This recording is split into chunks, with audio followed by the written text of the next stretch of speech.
Oke, assalamualaikum warahmatullahi wabarakatuh teman-teman. Terima kasih buat teman-teman yang udah hadir di malam ini. Kenalin nama saya Makam Soal. Di sini saya bakalan ngajarin teman-teman copywriting gitu ya. Tapi copywriting memang setiap hari Senin gitu, karena memang banyak banget materinya. Jadi memang paling banyak itu copywriting teman-teman gitu ya dalam hal kita belajar digital marketing di DS area ini. Nah, saya juga CEO dari Digital Skill Area atau dsarea.com dan dsarea.id. Itu adalah agensi dan edutech teman-teman gitu ya. Nah, nanti teman-teman ya teman-teman nanti juga ada dapat beberapa tugas ya, tugas itu dari klien kita tapi bukan semua project kita selesaikan gitu ya. Eh, jadi nggak semua nggak semua apa ya nggak semua nggak semua project kita kasih gitu, maksudnya kita kasih satu studi case yang memang studi case-nya itu real gitu ya. Nah, tapi sebelum ke situ teman-teman, saya mau teman-teman kenalin dengan mindset marketing dan kenapa sih harus belajar iklan gitu. Nah, pertama mindset marketing, karena bagi saya digital marketing itu juga adalah bagian dari marketing teman-teman. Nah, yang pertama itu adalah data driven teman-teman ya. Dia adalah data driven. Nah, data driven adalah gini teman-teman, ngelihat persoalan untuk revenue dan sebagainya itu kita nggak bisa ngelihat cuman dari sisi um, misalnya nih kak, saya ngelihatnya dari sisinya kurang lebih kayak gini kak, ya dari sisi yang misalkan kak saya ngelihatnya dari sisi kalau kita itu apa kalau kita itu marketing itu pasti untung gitu. Kak, kalau misalkan saya ngelihatnya kayaknya saya salahnya kalau marketing itu pengaruhnya cuman masalah di settingannya. Kalau settingan iklannya bener, pasti bakalan bener gitu. Itu yang pertama. Terus yang kedua, Kak, kalau misalkan di marketing itu gitu, kita kayak gini. Nah, pasti kayak gitu. Nah, enggak. Banyak hal yang mempengaruhi teman-teman ya. Banyak banget faktor yang mempengaruhi apa yang dimaksud oleh marketing, teman-teman gitu ya. Nah, marketing ini teman-teman, em, marketing ini teman-teman, kita bisa bicara banyak hal tentang tentang marketing ya. Nggak cuman masalah channelnya tepat atau enggak. Contoh ini, kalau teman-teman jual beli sesuatu tapi lebih tepatnya platformnya Facebook ya, atau lebih tepatnya platformnya apa gitu. Nah, itu bisa teman-teman gitu ya. Jadi nanti teman-teman nanti bisa disesuaikan ya, bisa disesuaikan dengan teman-teman gitu ya. Misalkan Kak, saya ini misalkan butuhnya di platformnya ini gitu. Nah, Kak, saya butuhnya jualan ini em, dan sebagainya. Itu tiap platform itu beda-beda. Nah, pertama kali iklan teman-teman pasti nggak langsung profit. Wajar kok. Nggak dimanapun aja ya. Nggak cuman di Google Ads doang. Nggak cuman di apa ya? Nggak cuman di FB Ads aja gitu. Nggak cuman di apa? Nggak cuman di bagian em,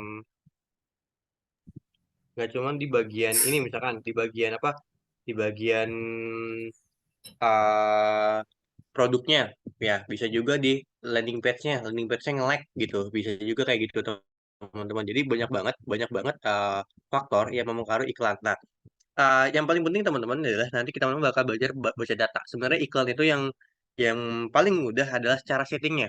Ya, tapi paling paling sulit adalah cara baca datanya dan ngambil kesimpulannya.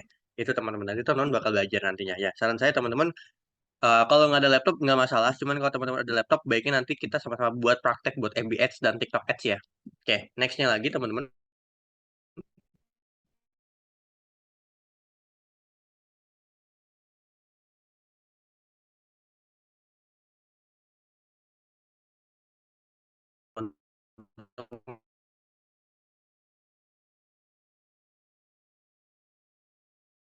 Di apanya dan sebagainya. Jadi teman-teman harus ngeh bahwa kalau marketing itu banyak banget variabel yang menentukan keberhasilan marketing. Oke, coba. Ini kayaknya udah bisa nih buat sinyal saya deh. Oke, sampai sini dulu ada yang mau ditanyain nggak teman-teman tentang mindset marketing? Dan ini yang terakhir, jangan panik. Biasanya kalau baru pertama kali belajar iklan, kita langsung panik. Ya, bisa gini. Contoh ya, saya jualan jualan waktu itu jualan jersey bola dan pomade minyak rambut. Nah, pertama kali iklan, Waktu itu memang masih SMA. Jadi waktu itu kisaran 2014, 2015 itu masih zamannya FB Ads-nya masih simpel. Terus juga IG Ads juga baru banget gitu ya. IG Ads baru banget kalau nggak salah gitu. IG Ads-nya baru banget. Masih belum se ini sekarang gitu. Masih belum se ribet sekarang sih settingannya gitu. Nah, em, waktu itu pertama kali kan saya nggak profit teman-teman gitu ya. Karena beberapa kita ada beberapa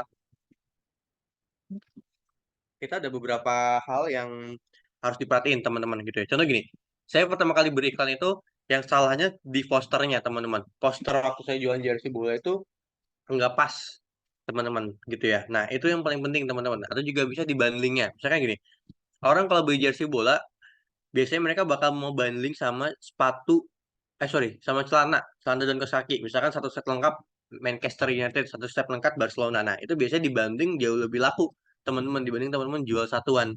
Gitu ya. Jangan sampai waktu itu pertama kali belajar iklan saya 2014 2015 ya. Waktu itu masih SMA emang nggak ngincar keuntungan, emang buat belajar aja, buat dagang tuh buat belajar. Jadi pertama kali iklan itu saya kalau nggak salah rugi berapa? Kalau 100.000, 200.000. Tapi itu is okay. Menurut saya itu adalah biaya untuk belajar. Ya, jadi jangan sampai nanti teman-teman ketika baru pertama kali beriklan langsung di stop iklannya. Padahal baru 2 jam, 3 jam. Jangan. Langsung diganti settingannya, diganti ini. Jangan. Jadi tunggu dulu 1 kali 24 jam baru diintervensi iklan tersebut. Dan paling penting gini teman-teman. Baik saya baik saya handle handle kerjaan saya maupun handle handle klien gitu. Dan konteksnya gini teman-teman ya. Konteksnya tadi kami lagi handle 100 klien teman-teman. Nah, eh kalau bicara tentang iklan, ya iklan, sosial media dan sebagainya, teman-teman perhatikan dulu sampai masa periodenya selesai. Dan paling penting jangan ketika testing ya. Ya kita selalu pakai testing ya, anggaran testing teman-teman. Kita selalu nyariin kalau ke klien maupun ke diri kita sendiri, biarpun banyak UMKM yang sebenarnya nggak mau ini. Maunya langsung kalau misalkan iklan langsung untung gitu. Sebenarnya itu salah, tapi is okay lah. Tapi itu emang realita di lapangan kayak gitu. Tapi gini, um, baiknya teman-teman kalau misalkan berikan untuk bisnis sendiri, teman-teman punya anggaran testing, ya entah 20.000, 40.000, dan anggaplah teman-teman ikhlas dengan biaya tersebut, ya ikhlas dengan biaya tersebut. Maksudnya gini, misalkan di testing ternyata kurang laku atau nggak ada yang beli, ikhlas gitu. Berarti emang itu biaya untuk belajar teman-teman. Tapi jangan sampai testingnya 1 juta, 2 juta gitu. Boleh aja, kalau kalau anggaran gede boleh aja. Ada beberapa perusahaan yang punya budget gede, testingnya gede mereka, ya. Tapi kalau misalkan kalau budget teman-teman gak banyak ya kayak tadi aja gitu ya. Jadi berapa kali dah. Kurang lebih kayak gitu teman-teman ya. Uh, Kurang lebih teman-teman dibikinnya adalah biar anggaran testing dulu, coba dulu 20.000, 40.000. Dan paling penting gini teman-teman, jangan pertama kali coba iklan langsung nafsu dan arti gini, teman-teman langsung taruh 1 juta nih saldo ads-nya, langsung top up gede banget dan teman-teman langsung abisin semua tuh ya 1 jutanya. Itu pasti teman-teman pertama gini, teman-teman bakalan coba terus sampai teman-teman untung, dan teman-teman bakalan konsepnya pengen balik modal. Jadi psikologisnya juga udah panik gitu. Jadi saran saya baiknya biar nggak panik gimana Kak? Ya dengan anggaran testing tadi teman-teman. Nanti saya bakal kasih tahu gimana cara setting iklan dan gimana caranya kita kalau mau testing iklan tuh baiknya berapa hari, dan baiknya budgetnya berapa. Kurang lebih seperti itu teman-teman. Oke, sampai sini dulu ada yang mau ditanyain dulu nggak teman-teman? Sampai sini. Baik, ada yang mau tanyain? Aman sejauh ini? Suara saya dan sebagainya. Ini kita masih banget banget basic. Nanti teman-teman sama Kak Kiara juga sama sih. Google Ads-nya masih basic banget. Oke, aman sampai sini? Ada yang mau ditanyain lagi nggak di teman-teman sampai sini? Kalau ada boleh banget nih. Dan kalau bisa di sini kalau ada yang mahasiswa dan sebagainya boleh berkabar ya. Mahasiswa dan misalkan punya pengalaman di EduTech atau mau punya pengalaman di EduTech boleh banget. Oke, sampai sini ada yang mau ditanyain dulu dari teman-teman yang lain? Aman sejauh ini dari Kak Alika, dari Kak Zahid, aman? Oh ya, kita belum perkenalan ya. Nanti saya mau teman-teman coba kenalan ya. Biar nanti kalau teman-teman yang mahasiswa dan sebagainya saya juga tahu gitu. Nah,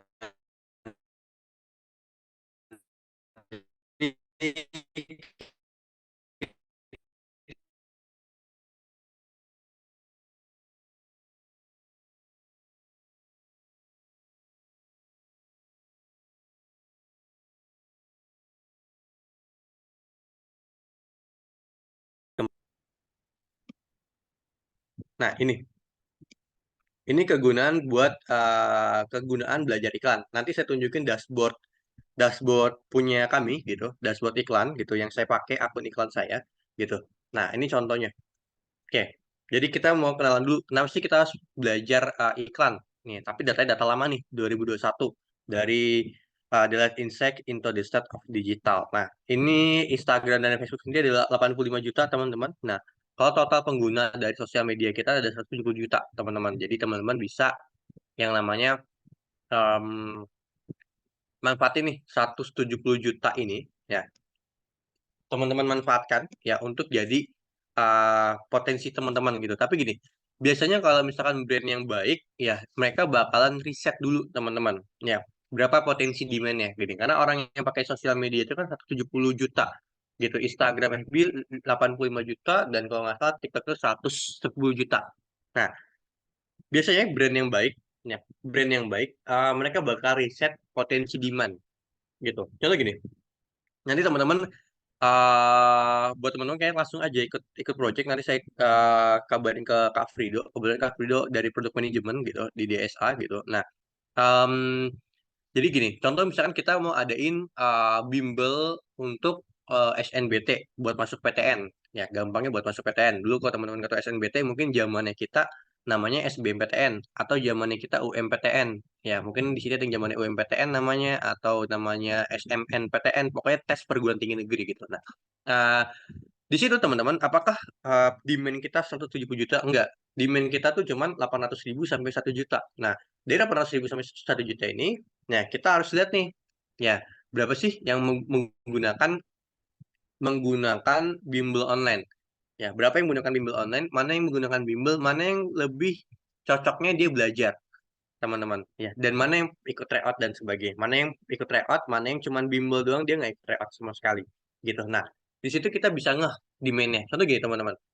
Eh, Kenapa proyeksi demand ini penting gitu? Nanti cara riset dan sebagainya kita juga iniin gitu. Nah, eh, demand ini penting teman-teman buat teman-teman nggak salah nanti dalam langkah dan sebagainya. Teman-teman ada tahu belum berita-berita terbaru tentang salah satu edutech lama di SNBT yang collapse akhir-akhir ini? Udah tahu belum kira-kira edutech lama dan sebagainya? Yang edutech bimbel untuk keperguruan tinggi negeri. Udah tahu kira-kira berita tentang salah satu edutech yang collapse? Nah, dari beberapa informasi gitu ya yang disampaikan gitu dari orang sananya gitu teman-teman baik di media Twitter baik di e-commerce dan sebagainya kesalahannya adalah ketika mereka mengajukan ke pendanaan adalah mereka salah memproyeksikan demand ya jadi jangan sampai ketika nanti kita proyeksikan demandnya adalah 20 juta ternyata di angka realnya ini cuma 10 juta gitu sama halnya juga dengan gini kalau kita pakai gini oh ternyata jumlah siswa SMA kelas 12. Oke, coba lagi. Jumlah siswa SMA kelas 12 ya di tahun ini adalah 10 juta orang. Nah, tapi contoh ya, 10 juta orang ini apakah semuanya melanjutkan ke perguruan tinggi negeri ataukah apakah mereka mereka akan mengikuti perguruan tinggi negeri. Nah, tapi dari misalkan gini, oh ternyata yang bakal masuk ke perguruan tinggi negeri sekitar 2 juta orang aja, 20%-nya. Oke, dari 20% ini berapa yang udah masuk ke jalur non-tes ya, yang jalur prestasi, jalur undangan dan sebagainya. Itu bakal mengikis demand kita. Enggak ya, maksudnya mengikis demand kita dalam artian berarti kan mereka nggak ikut tes. Sedangkan bimbel kita EduTech ini adalah menyediakan ya jasa persiapan untuk ke PTN teman-teman. Berarti kita kan cuma merebutkan berapa setengahnya aja atau bahkan cuma 20% 30% dari 2 juta itu teman-teman. Jadi harus hati-hati dengan proyeksi demand ini. Tapi kalau konteksnya adalah pengguna sosial media di Indonesia ada 170 juta gitu. Nah, tapi tiap tiap produk atau tiap industri teman-teman harus memproyeksikan demand-nya ada berapa gitu ya. Jadi jangan sampai ini angkanya dipakai buat teman-teman memproyeksikan bisnis teman-teman gitu. Nah, ini skill yang penting apa? Ini skill web development. Nah, kalau nggak ada nggak masalah teman-teman ya. Nanti cara beriklannya juga saya kasih tahu gimana. Yang kedua ada skill teknik ABS dan IGS. Yang ketiga skill product management.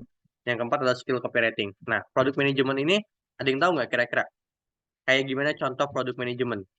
Ada yang tahu? Product management ini kayak gimana kira-kira?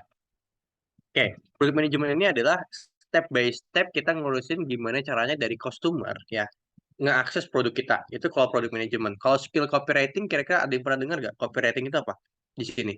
Mungkin dari Kak Sahnas atau Kak Hasan dari Kak Gaza ada yang mau coba jawab? Is okay salah? Gimana teman-teman? Ada yang nggak kira-kira skill copywriting ini apa? Ada yang pernah dengar nggak skill copywriting? Ini yang bakal kita pelajarin tiap hari Senin jam 7 sampai jam 8.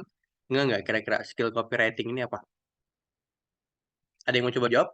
Dari eh, Mas Gaza mungkin mau coba jawab? Skill Eh, copywriting. Copywriting ada yang tahu nggak kira-kira apa? boleh. Kalau setahu Mangga aku, Mas. izin jawab ya Kak. Setahu aku Mangga. tuh copywriting kayak kita bikin produk itu jadi misalnya ya, ada misalnya kita nyari produk ini ya tentang apa. Jadi produk ini jadi muncul paling atas gitu.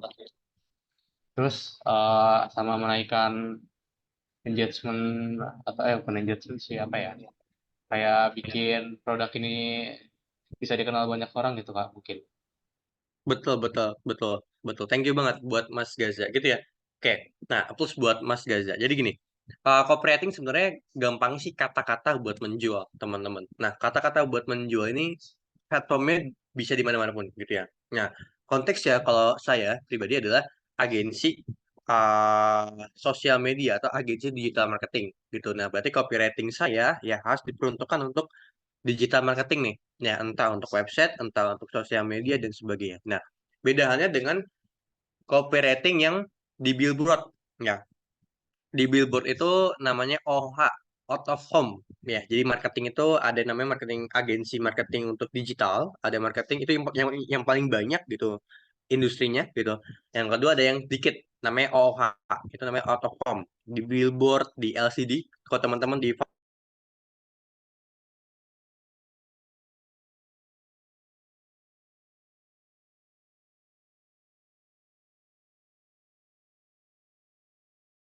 namanya. Nah, itu copywriting.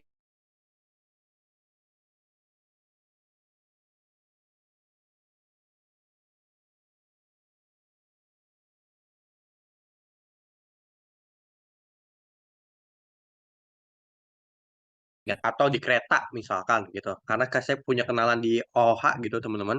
Nah, eh, biasanya gini teman-teman, biasanya adalah kata-kata copywritingnya jauh lebih singkat dan biasanya nggak jauh-jauh dari tagline gitu. Atau misalkan gini, apapun makanannya minumnya teh botol sosro gitu itu juga bisa. Atau Indofood untuk Indonesia itu juga bisa teman-teman. Nah, atau Indomie apa gitu misalkan, atau rasakan Indomie khas apa gitu. Nah, kurang lebih cukup cukup gitu aja. Jadi kata-kata itu nggak terlalu banyak biasanya ya. Copywriting di out of home itu nggak terlalu banyak karena biasanya orang kan kalau ngelihat di jalan raya tuh sekilas aja, jadi pesannya yang penting nyampe. Sama juga di momen pemilu ini teman-teman ya. Baiknya caleg itu pakainya sedikit aja kata-katanya. Yang penting tahu harus coblos berapa, nomor berapa, partai apa dan sebagainya. Nah, kayak gitu teman-teman. Itu kalau out of home. Tapi beda di sosial media nih. Ya, di sosial media kalau di TikTok skripnya jauh lebih panjang, teman-teman. Gitu ya. Skripnya jauh lebih panjang. Nanti saya kasih contoh skripnya gimana kalau di TikTok gitu. Kalau di Instagram, nah itu beda lagi. Di Instagram jauh lebih simpel. Script buat copywritingnya, buat content writingnya, gitu. Kalau di website jauh lebih singkat, teman-teman. Nah, teman-teman bisa lihat kalau copywriting di website kayak gimana. Ini contohnya di dskarya.com, gitu. Itu contoh kalau di marketing di website gitu ya. Nah, oke, skill ini cocok buat siapa aja sih? Kayak yang pertama adalah dropshipper, yang kedua adalah produk sendiri atau brand sendiri, teman-teman. Yang ketiga reseller, yang keempat affiliate. Nah, ini juga profesional, digital marketer atau sosial media spesialis. Ini cocok banget teman-teman. Ya, sales juga sama. Kalau teman-teman lihat, sales otomotif itu udah pakai digital marketing, teman-teman. Cari aja Honda Tebet, ya. Cari aja Honda Tebet, Mitsubishi Tebet, Toyota Mampang dan sebagainya, ya. Yang Jakarta tahu ya, daerah-daerah situ. Nah, itu lihat deh, website mereka pasti udah pakai digital marketing, ya, sales-salesnya gitu. Nah, bisa juga buat persiapan buat pelajar, persiapan pasca kampus buat teman-teman yang pelajar nanti saya coba kasih tips buat caranya affiliate atau jual digital produk gitu, teman-teman sebenarnya bisa juga yang pelajar ini kalau misalkan mau cari cuan ini bisa teman-teman coba pakai affiliate TikTok. Tapi teman-teman harus belajar serius di TikTok Ads-nya nantinya gitu ya. Nanti TikTok Ads nanti saya sama sama KP ini bakal coba praktekin teman-teman biar teman-teman ngeh gimana caranya pakai TikTok Ads. TikTok Ads Manager ya, bukan yang promote aja, yang boosting ads. Boosting ads ada, cuman baiknya pakai TikTok Ads Manager. Oke, nextnya lagi ini teman-teman. Nah, ini iklan sosial media dan iklan biasa. Oke, TV, radio, koran, brosur, termasuk juga baliho, billboard, ya, OOH, itu adalah iklan konvensional, teman-teman. Nah, iklan berbayar itu iklan sosial media,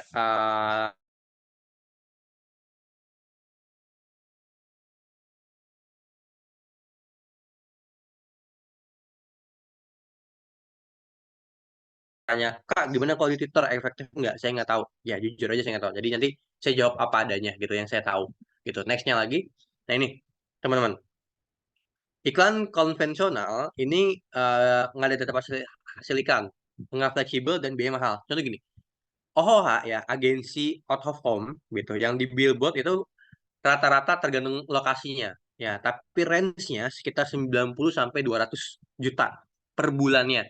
Jadi kalau teman-teman lihat ada brand yang masang di billboard, berarti anggaran iklan mereka udah ratusan juta tuh per bulan gitu. Per bulan loh ya, bukan bukan per tahun dan sebagainya. Udah per bulan itu 200 juta. Karena minimal segitu, teman-teman. Mahal banget dan brandnya itu ya contoh gini, entah itu Sprite, entah itu teh botol sosro, entah itu teh kotak dan sebagainya pakai billboard itu mereka nggak tahu ya, mereka nggak tahu berapa yang didapatkan dari hasil masang billboard di sana, teman-teman. Tapi biasanya kalau buat iklan konvensional ini ya baiknya dilakukan hanya untuk mempertahankan image brand.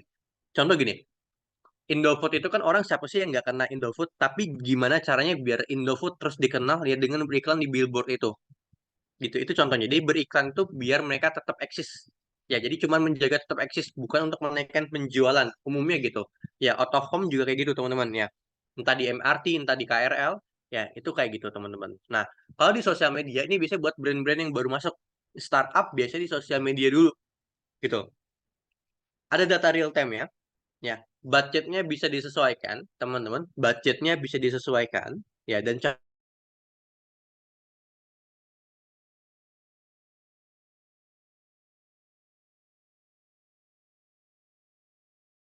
teman-teman, oke, data real time itu kayak gini. Oke, ini data real time. Ini kalau buat di Instagram Ads kayak gini, gitu ya. Oke, tapi ini udah lama ya, udah Januari awal. Dan kalau buat di Facebook Ads, ini teman-teman nanti kita sama-sama praktek Facebook Ads. Buat teman-teman, saran saya jangan pernah ragu buat teman-teman yang punya jasa dan sebagainya. Gini, di Bootcamp November itu ada yang udah jauh balik modal, bahkan udah buat bisnis sendiri kecil-kecilan gitu. Nah, dia di bidang jasa gitu, entah di jasa marketing ya buat ads, atau dia di jasa kayak sebenarnya jasa kayak copywriter, atau jasa tarot, atau jasa bikin konten, atau jasa teman-teman jual digital produk ya, jual digital produk misalkan teman-teman jual template wedding, itu rame teman-teman. Kalau teman-teman punya kalian gini, eh, banyak peserta di bootcamp November ya. Kalau bootcamp Desember kan mereka baru banget berakhirnya. Di bootcamp November itu banyak banget yang udah portofolio dan udah punya balik modal jauh gitu. Karena kan 125 modal kelas di sini. Ya, kalau teman-teman punya keahlian di desain, atau teman-teman punya keahlian di WordPress, atau teman-teman punya keahlian sebenarnya nggak perlu keahlian yang banget banget. Ya, pakai aja template yang ada. Ya, kayak buat undangan digital atau buat kartu ucapan digital itu cobain deh. Itu banyak banget yang butuh. Ya, entah itu untuk wedding, entah itu untuk hari kematian, entah itu untuk hari ulang tahun dan sebagainya. Dan banyak banget kalumni dari bootcamp kita yang sukses ya. Bahkan ada yang jual jasa tarot. Ya, dibilang Mas, saya cuman ads 400.000, tapi 40.000 cuman dapat 300 ribuan. Ya, lumayan lah Mas, gitu. Buat makan dan sebagainya, gitu. Padahal saya masih mahasiswa. Gitu. Jadi benar-benar cuman jual jasa yang sebenarnya kita nggak tahu. Nggak. Bahkan saya nggak ngebuat jasa tarot, emang ada ya. Ternyata dia ada, dan dia tunjukin hasilnya. Ini Mas, ya ini yang pakai jasa tarot saya kurang lebih 50.000 sampai 80.000 Saya nggak tahu gimana cara bagi harganya, tapi yang penting dia bisa desain Canva dikit aja udah oke buat bikin press listnya gitu. Nah, itu teman-teman. Nah, ini kalau di FB Ads data real time-nya kayak gini. Ini saya bakal ajarin teman-teman. Ya, ini ada beberapa yang punya klien ya. Punya kita apa ya? Nih, tuh. Jadi ini ada jangkauan, ada impresi ya. Terus juga kita tahu berapa yang dibelanjakan dari tiap tiap ini gitu ya. Nah, terus juga kita lihat juga ini berakhirnya kapan. Oke, kurang lebih seperti ini, teman-teman. Itu. Ini klik tautannya, per klik tautannya berapa? Gini. Ini ada yang 400 perak, ada yang 300 perak. Ini bagus banget, teman-teman. Bagus banget gini. Kalau saya boleh kasih kasih ini ya, kasih bocoran, ya. Sebenarnya kalau teman-teman biaya per hasilnya atau biaya per kliknya itu di bawah 5.000 itu udah bagus banget. Dan rata-rata di Indonesia FBS itu 5.000 gitu. Tapi tergantung dengan barangnya apa. Jelas kalau perumahan lebih tinggi ya, perumahan lebih tinggi. Tergantung industrinya ya, teman-teman. Tapi gini, konteksnya adalah barang yang umum deh.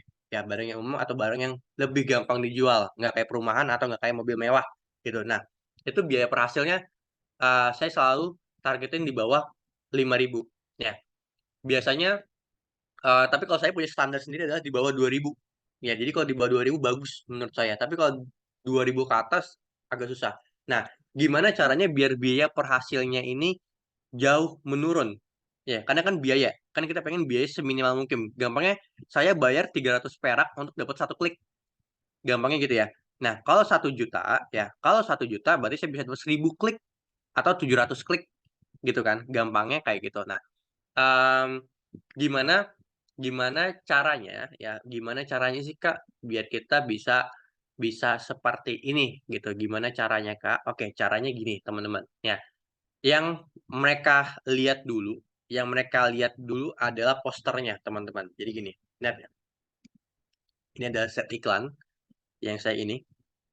Jadi ketika teman-teman ingin biayanya jauh lebih murah ketika berikan atau iklannya lebih efektif, yang teman-teman mainin bukan di bagian settingan ini. Ya, settingan itu sebenarnya mudah, teman-teman. Jujur ya, paling mudah tuh settingan. Tapi cara bikin copywriting yang menarik, ya cara bikin copywriting yang menjual, oke. Nah ini yang teman-teman harus mainkan tuh di sininya, teman-teman. Ya, di apanya? Di copywritingnya, di desainnya. Karena pertama kali orang lihat, ya orang lihat itu adalah pertama kali lihat itu adalah apa? Desainnya, teman-teman. Adalah captionnya, teman-teman. Ya percaya sama saya, ya kebanyakan orang di Indonesia gitu. Sebenarnya nggak di Indonesia saja, tapi kebanyakan orang yang melihat iklan sosial media, umumnya mereka nggak membaca utuh. Umumnya mereka nggak membaca utuh. Umumnya mereka nggak baca utuh. Apa yang mereka baca ini, teman-teman? Ini. Tuh, captionnya ini. Jadi kalau teman-teman ingin ya iklannya jauh lebih efektif, teman-teman pakainya itu. Dan sebenarnya formatnya bebas, mau pakai single image, mau pakai carousel dan sebagainya. Tapi carousel sejauh ini menurut saya nggak masalah ya. Saya nggak pernah apa ya, nggak pernah ngerasa beda banget carousel dengan single image. Pernah pakai single image tapi costnya tinggi. Pernah pakai carousel tapi ininya tinggi. Ya. Jadi yang penting gimana slide pertamanya dan captionnya gitu, sehingga orang mau baca lebih lanjut atau orang mau klik iklan kita, minimal orang klik iklan kita. Oke, sampai sini dulu ada yang mau ditanyain nggak kira-kira ya teman-teman yang lain sebelum kita ke kenalan di copywriting? Ada yang mau ditanyain dulu? Oke, Kak Zahilia gimana kira-kira? Izin bertanya, Kak. Ya mangga. Ini kan nggak semua produk itu bisa ikut ads secara digital gitu kan. Ada Hmm. beberapa produk yang memang dia itu ketentuannya itu emang nggak boleh untuk tayang secara digital. Contohnya itu kayak rokok atau minuman yang beralkohol. Itu gimana ya, Kak, mengantisipasi? Kan sedangkan kayak brand-brand kayak begitu juga kayak Jarum dan lain-lain itu kan emang Hmm. rokok dan hal-hal kayak gitu kan emang nggak boleh ikut untuk iklan digital. Sedangkan di TV itu kan juga iklan, cuman mereka nggak menunjukkan produk gitu, Kak. Gimana buat kayak umpamanya ada orang yang mau usaha rokok atau apalah gitu yang dilarang gitu, tapi mereka nggak bisa untuk digital gitu, Kak. Gimana solusinya? Oke, oke, Terima ini kasih. bagus banget gitu. Nah, thank you banget buat pertanyaannya. Oke, biasanya media yang digunakan ya kalau untuk seperti ini jarang mereka pakai media digital online seperti Instagram Ads, FB Ads, TikTok Ads gitu. Saya nggak pernah lihat rokok di Ads gitu, ya nggak pernah lihat dan sebagainya. Nah, biasanya yang mereka pakai adalah campaign, ya, yang mereka pakai adalah campaign eh, community marketing. Umumnya mereka pakai community marketing. Contoh gini, Jarum punya yang namanya beasiswa Jarum, ya, yang lomba bulu tangkis dan sebagainya gitu. Terus alkohol sebenarnya alkohol yang ringan gitu, seperti misalkan kayak orang tua, mereka punya campaign bagi-bagi anggur gratis, ya, misalkan satu RT satu anggur, tapi dilaksanakan di Bali, memang eh, yang minoritasnya Muslim gitu. Nah, terus juga ada kalau misalkan di OHOH, ya, yang out of home, ya, mereka sebenarnya masih boleh ditampilkan, tapi nggak gamblang buat ngajak merokok. Tetap ada di bawahnya tulisan merokok dapat menyebabkan kanker, impotensi, ABC dan sebagainya. Tapi tetap bisa tampilin rokoknya, atau mereka cuma bilang LA Mild, pria sejati. Nah, cukup gitu doang sebenarnya. Biasanya nggak jauh-jauh dari marketing, ya, campaign marketing seperti tadi, community marketing, ya, dengan beasiswa, dengan ada lomba dan sebagainya, ya, atau ya mereka dengan OH biasanya. Tapi kalau misalkan mau digital, ya biasanya copywritingnya harus tersirat banget banget dan nggak nunjukin produk gitu. Dan itu sebenarnya menurut saya pribadi kurang efektif untuk barang-barang seperti itu, ya. Untuk barang seperti itu biasanya mereka nggak pakai nih di Indonesia karena regulasinya nggak dukung buat mereka gitu. Regulasinya teman-teman sangat-sangat nggak dukung buat mereka. Ya, contoh alkohol ya. Ya, sebenarnya alkohol prospeknya bagus banget teman-teman, tapi yang kalau teman-teman mau mau lihat dan coba deh tanya ke penjual-penjual yang ini alkohol, ya, atau teman-teman misalnya punya teman yang jual alkohol gitu, entah di kalangan anak muda, entah di kalangan hiburan gitu. Nah, ya, buat nyampe 12-13 juta itu gampang banget teman-teman, ya, omsetnya, ya, tapi cara marketingnya bukan via ads, ya, cara marketingnya bukan via ads, ya, bukan via digital marketing yang ini, tapi mereka adalah door to door, teman-teman, door to door nawarinnya. Ya, misalkan, lu kalau beli di gue satu ginian sekian gitu. Nah, sama teman-teman ya. Jadi produk-produk yang terlarang di negara tersebut atau yang terlarang di ads, ya, mau nggak mau kan kita nggak bisa ads ya. Yang pertama, kalau nggak copywritingnya tersirat, ya kita pakai cara marketing lain. Ya, entah itu community marketing, ya, entah ngadakan beasiswa, entah adakan komunitas beasiswa Jarum, ya, lomba bulu tangkis tapi ininya Jarum gitu. Nah, dan sebagainya. Atau misalkan tadi, ya, satu RT satu anggur, satu desa satu anggur, tapi diadakan di Bali misalkan, ya, buat sama anggur orang tua gitu teman-teman. Nah, campaign-campaign seperti itu yang sebenarnya bisa dilakukan oleh brand yang dia itu nggak bisa masuk ke digital.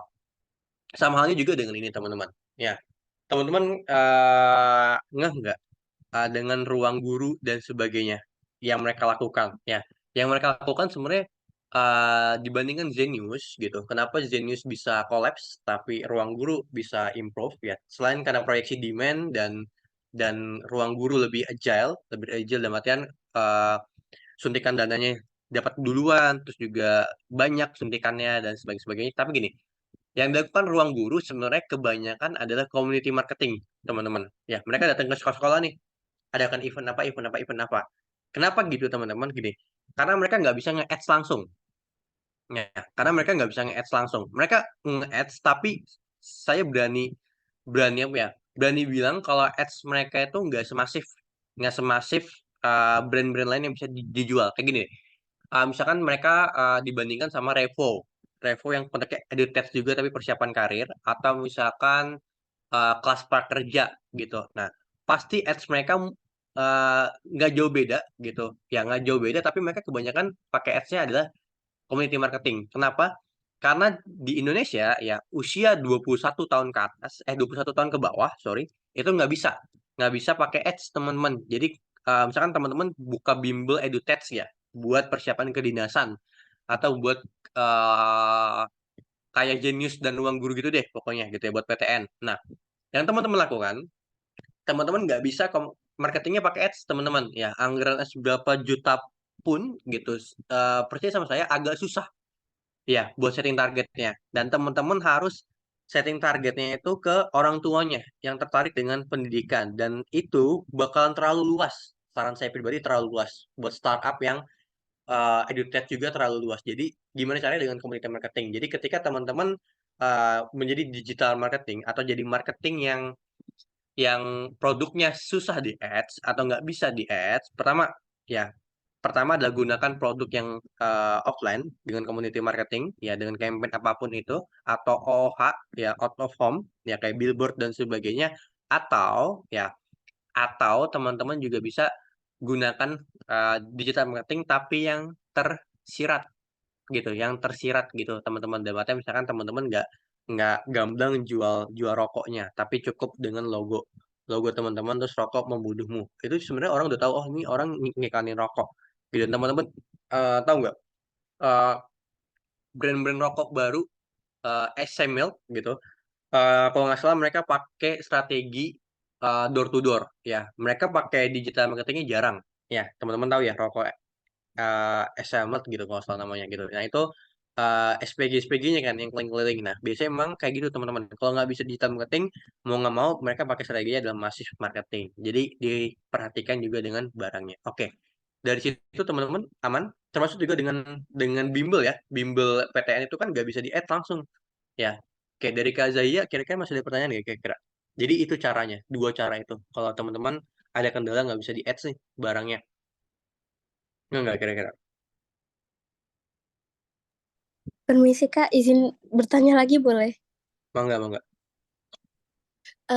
Kan biasanya juga ada brand-brand kayak contohnya kayak Wardah atau yang lain sebagainya itu kan ikut Hmm. kayak pameran di sebuah lokasi, terus mereka kayak mengepromosikan produk mereka gitu. Apakah ada kemungkinan buat kayak brand-brand yang dilarang seperti rokok dan lain dan alkohol atau semacam itu bisa ikut join kayak pameran gitu atau enggak? Karena kan ini konteksnya sangat sensitif gitu, Kak. Heeh, Itu aja sih, terima kasih. sama-sama. Oke. Sebenarnya kalau buat di seperti itu mereka bisa gitu. Mereka bisa. Justru mereka jauh lebih banyak di situ teman-teman gini. Kalau teman-teman pernah ke beberapa pameran otomotif, kadang ada aja SPG rokok yang nyamperin gitu. Nah, entah buat jualan rokoknya, entah buat sekedar minta data diri dan sebagainya. Atau teman-teman gini deh, buat teman-teman yang di Jakarta, coba deh kalau senggang atau malam mingguan coba nongkrong sekitaran Blok Blok M Bulungan, SMA 70, SMA 60. SMA 6, sorry, SMA 6, SMA 70 gitu, teman-teman. Nah, biasanya teman-teman ada deh yang nawarin entah rokok, entah vape dan sebagainya, bilang, "Kak, boleh waktu sebentar nggak? Saya cuma buat data doang." Loh." Nah, itu teman-teman sebenarnya dia udah marketing, biarpun dia nggak bilang, "Kak, mau beli nggak?" Ya, tapi dia cuma data teman-teman, ya kayak nomor teleponnya berapa dan sebagainya. Tujuannya biar nanti bisa dihubungin via chat atau ditawarin via chat lebih lanjut gitu, atau dia cuma collect data. Jadi sebenarnya buat ikut pameran gitu bisa banget gitu. Nah, em, dulu tahu ini nggak S S Tech Indonesia teman-teman. Nah, kebetulan S Tech Indonesia itu eh, foundernya atau CEO-nya itu juga salah satu foundernya itu adalah kakak tingkat saya gitu di kampus di IPB gitu. Nah, yang dilakukan dari ST Indonesia dulu gitu ya. Boleh cari salah satu foundernya yang lulusan IPB juga. Jadi gini teman-teman. Em, yang dilakukan adalah pertama kali yang dilakukan adalah dia isinya di pameran, teman-teman. Di pameran atau bazar-bazar, teman-teman. Nah, waktu itu modalnya katanya kalau nggak salah 8 juta. Teman-teman, modal buat ST Indonesia itu 8 juta. Saat itu, at that time, gitu ya. Nah, itu cocok banget teman-teman ya. Apalagi kayak ngerokok, apalagi kayak alkohol dan sebagainya. Tapi dipastikan, teman-teman, dipastikan sesuai ya, sesuai dengan tema dari event tersebut. Contohnya gini, kalau eventnya halal, ya, ini saya mau coba cari ya, Wardah juga ini nggak ya? Nah, kalau misalkan halal, ya halal event gitu, misalkan kayak bazar apa fair. Nah, itu teman-teman ya, itu teman-teman harus ngeh kalau misalkan, oh berarti nggak boleh nih jual alkohol di situ. Tapi kalau misalkan kayak konser musik atau teman-teman jualnya konser musik yang barat atau konser musiknya yang rapper atau misalkan yang rock dan kebanyakan orang-orangnya nggak masalah dengan alkohol gitu, atau panitianya nggak bermasalah dengan alkohol, itu boleh banget teman-teman. Kalau konteksnya mau jual alkohol gitu teman-teman. Dan konteks buat teman-teman di sini yang mau jual alkohol, biasanya kalau misalkan alkohol itu, kalau misalkan konteksnya kita sebagai resellernya, itu biasanya kita door to door gitu. Karena biasanya jarang orang yang mau beli alkohol terang-terangan banget. Ya, karena banyak banget yang masih yang masih takut, yang entah takut dihujat, takut dilihat kayak gimana dan sebagainya. Tapi konteksnya gitu, kalau barang-barangnya barang-barang terlarang, atau maksudnya terlarang secara sosial atau agama gitu ya, atau misalkan kayak rokok gitu misalkan. Nah, itu juga biasanya yang aturannya banyak gitu, terlarang atau aturannya banyak, biasanya dia cara jualnya seperti itu gitu ya, dari pameran atau bot-bot, atau dia namanya guerrilla marketing. Ya, jadi konteksnya kalau dia pakai digital marketing susah. Tapi kalau kayak Wardah nih contoh. Ini kita lihat deh, Wardah ngiklanin berapa banyak sih? Nah ini, ya, Wardah itu teman-teman, dia ngiklan dari 5 Januari ini kita bisa ngeliat nih, iklan dari Wardah. Tuh, contoh iklan yang dijalin sama Wardah. Atau teman-teman mau lihat iklan mana lagi nih? Ini bisa tuh. Tuh. Ini contoh-contoh iklan-iklan produk-produk Wardah, teman-teman. Gitu ya. Nah, atau juga bisa Zenius sebenarnya juga ngiklanin online, cuman saya pikir kurang ini, coba Ruang Guru deh. Ruang Guru. Kita lihat, Ruang Guru beriklan juga nggak sih di FB? Nah, banyak bahkan, tapi kok nggak ada Ruang Guru ya? Sorry. Ruang Guru. Nah, ini. Nah, lihat. Ini bahkan Ruang Guru nggak ada iklan, teman-teman. Ya, digital marketing nggak ada iklan. Untuk tahun ini ya, untuk 8 hari pertama ini Ruang Guru nggak ada iklan FB Ads-nya, teman-teman. Gitu ya. Jadi, memang strategi mereka community marketing, ya, atau di TV-TV gitu. Karena mereka tahu nih, ya, usia 21 tahun ke bawah nggak bisa terima FB Ads. Jadi disesuaikan dengan produknya. Oke, kalau Zenius tahu saya iklan deh. Karena saya pernah juga stalkingin iklan Zenius gitu. Zenius tahu saya iklan ya tuh. Kalau Zenius iklan. Cuman yang di iklan tuh adalah Primagamanya ya. Oke, Primagamanya justru yang iklan. Coba Zeniusnya kita lihat dia udah ngiklan belum? Ya, setahu saya dia ngiklan kemarin tuh kan. Dia ngiklan dari September. Ya, ini menurut saya pribadi kurang efektif strategi iklannya, teman-teman. Kalau teman-teman iklan di sosial media, tapi nggak bisa jangkau langsung ke customer ya gitu. Nah, ini kan berarti iklannya buat orang tuanya kan, buat bimbel SNBT-nya, tapi bukan buat anak-anaknya gitu. Dan bener sih sebenarnya, tapi konteksnya teman-teman tadi ya diperhatikan apakah teman-teman bisa langsung ditujukan ke customer atau enggak gitu. Itu untuk jawaban dari Kak Izati. Oke, sampai sini aman? Yap, betul. Oke, terima kasih, Kak. Ya, kurang lebih seperti itu.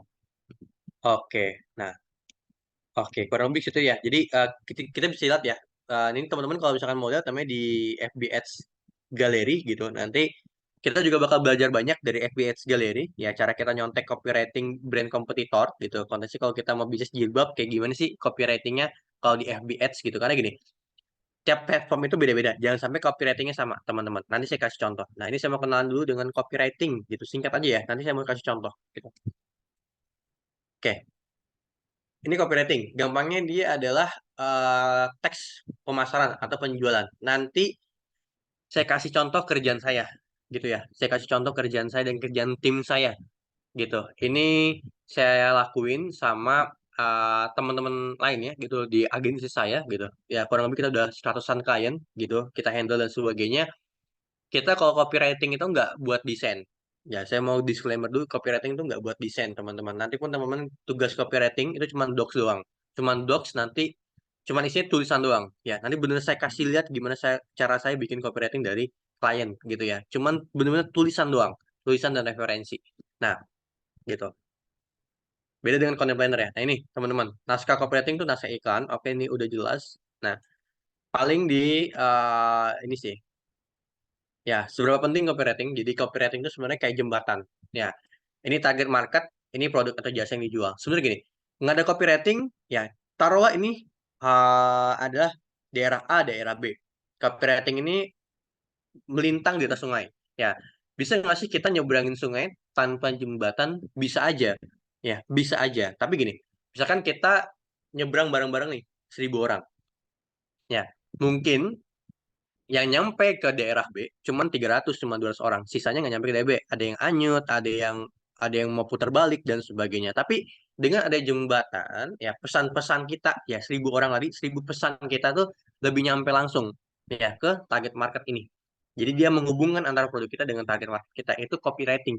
Pentingnya copywriting tuh seperti itu, teman-teman. Gitu. Nah, jadi dia ibaratkan jembatan. Sebenarnya nggak ada copywriting, produk kita tetap bisa laku terjual, khususnya di e-commerce ya. Saya gini, eh, di e-commerce itu nggak butuh copywriting, tapi butuhnya SEO skillnya.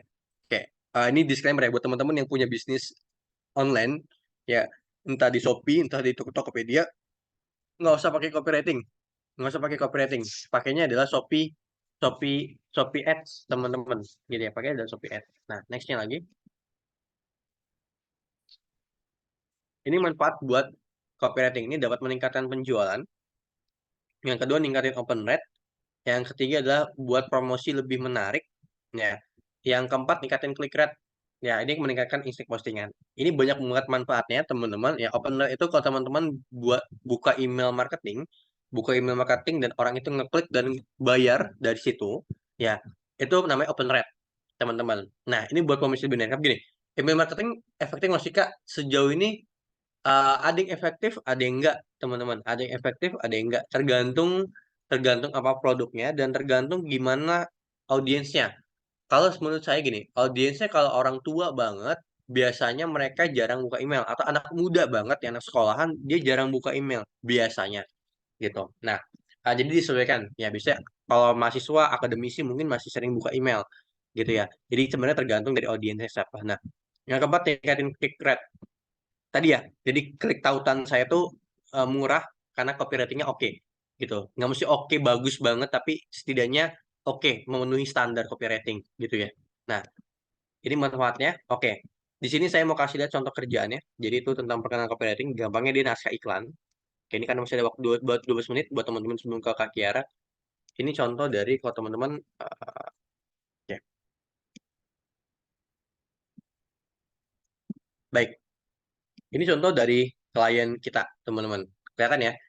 Di sini beda copywriting dengan content planner. Content planner tuh beda lagi. Content planner tuh bagian dari sosmed strategis, teman-teman. Gitu ya. Content planner tuh bagian dari sosmed strategis. Nah, sebelum bikin, nanti saya ajarin cara risetnya gimana, tapi ini kan baru hari pertama gitu. Kita slow aja, yang penting pertemuan dulu gitu ya.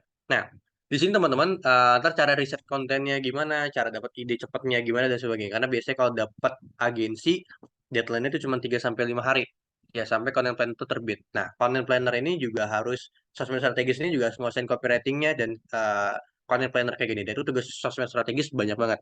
Ya, dia ngurusin content planner, dia juga ngurusin copywriting atau content content writer-nya. Nah, gimana sih Kak cara bikin copywriting ya yang cepat itu nanti diajarin. Tapi gini, apa yang dibutuhkan dulu teman-teman? Itu yang paling penting pertanyaannya. Bukan gimana cara bikin cepatnya, kontennya atau cara bikin idenya. Tapi gimana sih Kak caranya kita kalau mau nyusun copywriting apa yang dibutuhkan dulu? Nah, pertama kali dibutuhkan adalah product information, teman-teman.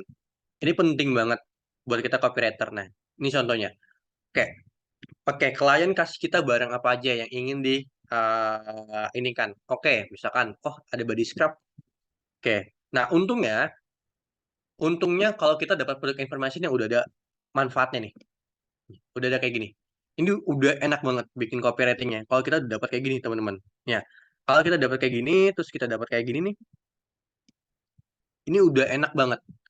Ya, beneran. Sumpah ini udah enak banget. Kalau udah ada kayak oh ini Flash Mission itu untuk melembabkan apalagi saya cowok gitu misalkan saya disuruh bikin copywriter content writernya gitu nah saya pasti bakalan apa ya bakalan bakalan apa ya bakalan apa ya bakalan bakalan bakalan apa ya bakalan susah kalau saya disuruh bikin content writer tentang skincare karena saya nggak pakai skincare selengkap ini day cream face mist gitu paling cuma sabun muka aja gitu kan kayak misalkan oh day cream buat ini oh night cream buat face toner saya nggak tahu toner tuh buat apa gitu bahkan saya nggak tahu urutan step basic skincare gitu ya mungkin yang perempuan jauh lebih mudah untuk memahami tapi buat saya yang misalkan copywriter terus saya dapat project skincare kan mau nggak mau saya ambil gitu jangan sampai saya oh pilih-pilih klien dan sebagainya enggak tapi kan saya harus ngambil juga nah ketika kita udah dapat informasi produk baru nih kita bikin konten briefnya ini simple banget bener-bener di docs aja ada yang di PPT sih sebenarnya. Bebas sebenarnya mau buat di PPT boleh, mau buat di Docs boleh dan sebagainya gitu ya. Tapi cuma gini doang. Ini real, bener banget kerjaan kita cuman kayak gini doang, teman-teman. Ini kalau di TikTok ya, di TikTok ini jauh lebih panjang, ya, jauh lebih panjang. Tapi kalau kita lihat, ya, kalau kita lihat di Instagram, ini hasil kerjaan anak-anak ya. Saya mau kasih lihat teman-teman kasih kerjaan tim kita. Di sini ada beberapa yang dibantu oleh teman-teman dari Bootcamp Oktober yang intern di sini gitu ya. Saat itu gitu. Nah, ini look for it.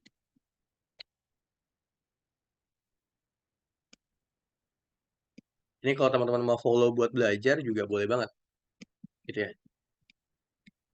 Ini memang beberapa ada yang bukan dari kita sih sebenarnya gitu. Tapi saya mau kasih contohnya ini, teman-teman. Ya, ini hasil contoh dari misalkan foto produknya, gimana kontennya itu. Jadi kalau misalkan di Instagram, ini jadi benar-benar di docs-nya cuma gini doang nih. Manfaat whitening serum, insert foto produk, mengecilkan pori, memutihkan, memperbaiki skin barrier, menghilangkan jerawat, memudahkan memudahkan pigmentasi. Udah, benar-benar real cuman gitu doang. Ya, benar-benar real cuman gitu doang. Copywriting atau gini. Lihat ya, copywriting boleh ini. Sorry ya, agak ini ya. Nah ini. Mencerahkan, menutrisi, melembabkan, meredakan kemerahan dan sebagainya. Nah, atau misalkan ini, sorry, ini ada beberapa yang enggak, bukan kita yang buat gitu ya. Jadi saya tunjukin yang saya buat aja gitu, yang kami buat. Oke.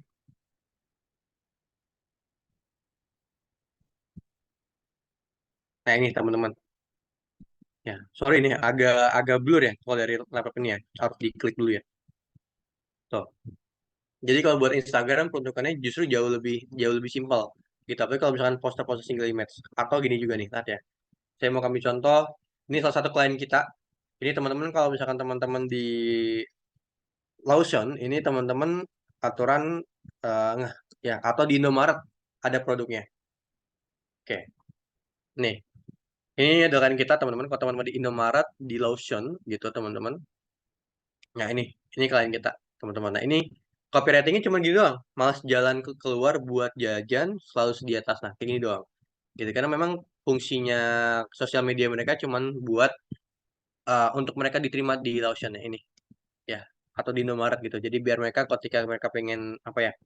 pengen pengen mengajukan kerjasama proposal ya setidaknya kan biasanya partnership dari Indomaret atau dari Lawson itu biasanya bakal ngeliat nih sosial medianya aktif atau enggak gimana citra brandnya dan sebagainya gitu nggak mesti rame banget tapi setidaknya enggak serampangan milimeternya nah kayak gini teman-teman nah ini bener-bener cuman bikin tulisan fun fact kuis semprong udah ditulis aja fun fact-nya Mas. Terus juga ini cuman bikin kamu tim yang mana ditulisnya cuman docsnya cuman kecil banget gitu dan ini memang kerjaan copywriting emang kayak gini teman-teman nah yang susah itu bukan yang capek itu bukan di cara nulisnya ya di nulisnya atau di cara nulisnya tapi yang capek itu idenya teman-teman yang capek itu udah cari idenya teman-teman dan ini dituntut oleh deadline kayak teman-teman harus bikin 20 ide dalam waktu 3 sampai 5 hari ya kalau copywriting konteksnya di agensi memang pace-nya agak cepat nah sampai sini dulu ada yang mau ditanyain nggak kira-kira mungkin masih ada 3-5 menit yang ditanyain tapi ini contoh-contoh dari copywriting yang kita buat dan ini copywriting nggak buat desain ya.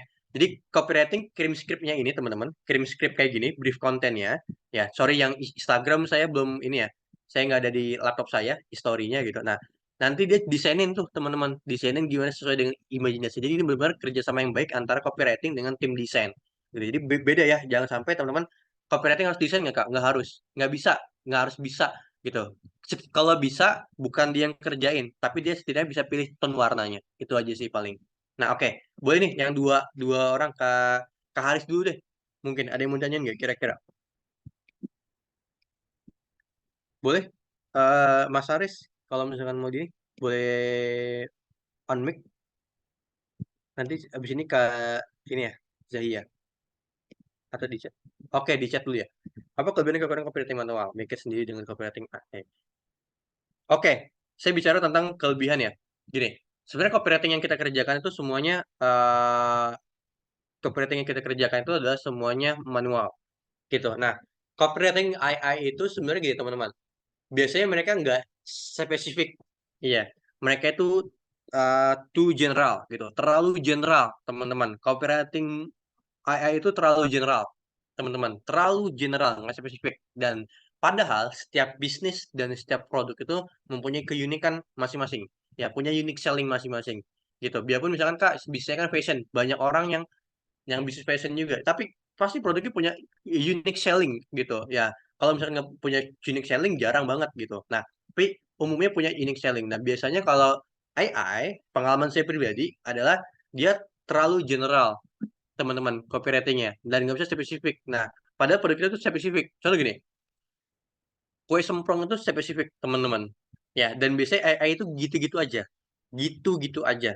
Saya bilangnya gitu-gitu aja. Contoh gini, misalkan dia bilang rasakan manisnya hari ini seperti manisnya kue semprong egg royale. Contoh gitu misalkan. Contoh kata-kata gitu. Dan itu kalau kita buat manual kita bisa bikin kayak gitu, yang simple kayak gitu. Tapi kalau AI, ya mereka buat kata-katanya, misalkan dia bilang kue semprong adalah ini.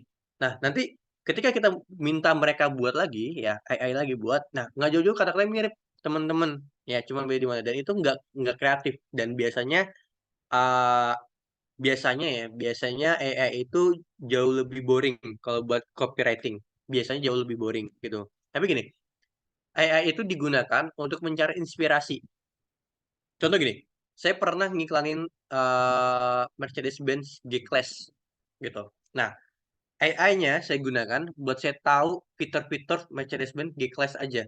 Kayak fitur suspensinya apa, terus fitur all-wheel drive, misalkan penggeraknya 4 roda gitu, terus berapa cc, terus mesin V6. Nah, mesin V6 nih keunggulannya apa. Nah, cuman buat saya tahu fitur-fiturnya aja, atau gambaran gimana sih cara cara marketingin otomotif gitu. Nah, um, oh ternyata cara marketingin Mercedes Benz G-Class itu kayak gini ya, karena G-Class itu kan bentukannya kayak kayak Pajero Sport atau Mitsubishi. Ya, nggak jauh-jauh dari jual kata-kata tangguh, sporty, dan sebagainya. Contohnya jualnya kayak gitu. Atau misalkan cocok di skala Medan. Nah, kurang lebih gitu. Jadi AI itu hanya sebagai rujukan. Nah, tapi kelebihan dan kekurangan kurang lebih itu. Kalau kalau manual, kekurangannya itu cuman dipusing aja, dipusing dan carinya. Nah, tapi biasanya saya kalau mentok ide, saya pakai AI atau saya pakai galeri iklan buat lihat iklan-iklan orang lain yang sejenis. Ya, AI itu biasanya hanya sebagai ide dan itu pun nggak bisa dipakai. Misalkan contoh disuruh buat 20 copywriting. Ya, nggak bisa dipakai 20-20-nya. Ya, biasanya cuma satu dua aja ngebantunya dan jauh lebih banyak buat manual, teman-teman. Jujur ya, jauh banyak buat manual. Justru inspirasi itu didapat dengan kita riset brand lain atau riset kompetitor atau kita baca-baca buku dan sebagainya. Dan paling penting buat teman-teman yang mau ke copywriter, ya saran saya atau content writer banyak-banyak baca mulai dari sekarang atau banyak-banyak dari sosmed, tapi sosmednya buat brand-brand lain ya. Misalkan teman-teman, dulu saya latihannya pertama kali belajar copywriter itu SMA, kalau saya lihat iklan di billboard atau lihat barang apapun yang saya lihat, saya coba seolah-olah saya pengen buat copywriter ya. Misalkan saya mau sikat gigi, ya saya kalau pasta gigi gimana ya buat iklan itu saya coba tulis nih di tangan, oke nggak ya kalau kata-kata kayak gini kayak gitu. Biasanya banyak-banyak berarti intinya gitu kalau buat copywriter, tapi kelebihan dan kekurangan itu, jadi sana saya kurangin AI gitu. Oke, sampai sini ada yang mau tanya dulu sekali lagi mungkin sebelum teman-teman ke Kak Kiara. Habis ini teman-teman ke Zoom Kak Kiara ya buat Google Ads gitu. Kalau Kak Kiara itu profesional teman-teman ya, biarpun saya punya BNSP digital marketing, tapi Kak Kira tuh profesional. Kalau saya tuh pengalaman itu dari bisnis dan dari agensi gitu, dari klien-klien saya kerjaannya. Tapi kalau Kak Kiara itu benar-benar digital marketer dari awal. Tapi saya startnya tuh dari bisnis. Jadi mungkin point of view-nya beda nantinya gitu. Oke Kak, mau nanya lagi. Oke, mungkin dari Mas Haris, mungkin dari Mas Pido boleh dulu di absensinya.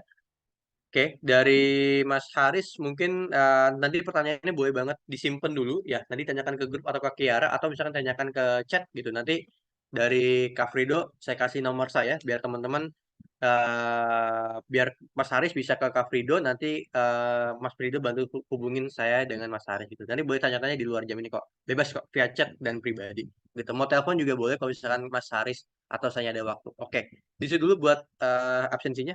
Gimana buat Mas Haris aman? Mungkin nanti saya kasih kontak saya biar teman-teman bisa gabung juga ke grup ke Zoom Google Ads gitu. Tugasnya itu ntar ya. Yang penting kita perkenalan dulu. Sorry saya lupa nyapa teman-teman. Ya, nanti saya sapa di grup. Ya, biasanya saya sapa dulu pembukaan. Tapi karena hari ini pembukaannya bertepatan dengan pertemuan pertama, jadi saya belum sempat. Nanti saya sapa dulu, buat kita perkenalan. Yang mahasiswa mungkin ada yang mau ini juga. Boleh, Mas Mas Hanif dan Mas Haris. Nanti minta kontak saya ke Kak Frido ya, habis ini. Bisa juga tanya ke Kak Kiara kok. Kiara bisa bisa Google Ads, bisa FB Ads ya. Dia segala jenis sosial media ads, oke kok Kiara. Oke, mungkin dari Mas Frido boleh dibantu untuk dokumentasi, Mas? Oke, mangga. Oke, ada yang mau on cam juga mungkin? Oke, thank you.